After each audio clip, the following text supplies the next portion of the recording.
उरण नगर परिषदेत महाविकास आघाडीने मोठी मुसंडी मारत नगराध्यक्षपद जिंकल्यामुळे पनवेल मनपा निवडणुकीच्या पार्श्वभूमीवर महाविकास आघाडीच्या आशा पल्लवित झाल्या आहेत।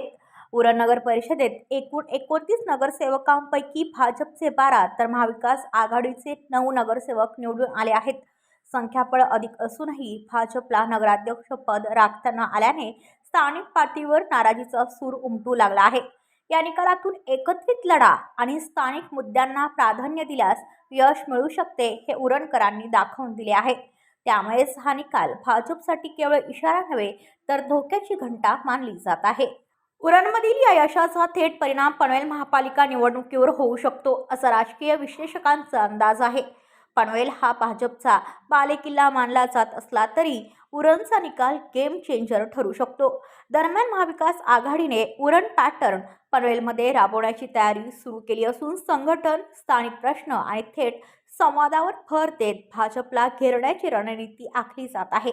उरणच्या विजयानंतर पनवेलमध्ये महाविकास आघाडी कार्यकर्त्यांमध्ये उत्साह संचारला असून बैठका, मेळावे आणि रणनीतीच्या चर्चा वाढल्या आहेत। ब्युरो रिपोर्ट उरण, पनवेल वार्ता न्यूज। आपल्या परिसरातील बातम्या आमच्यापर्यंत पोहोचवण्यासाठी स्क्रीनवर दिलेल्या क्रमांकावर संपर्क साधू शकता। दूरध्वनी क्रमांक 8652414343।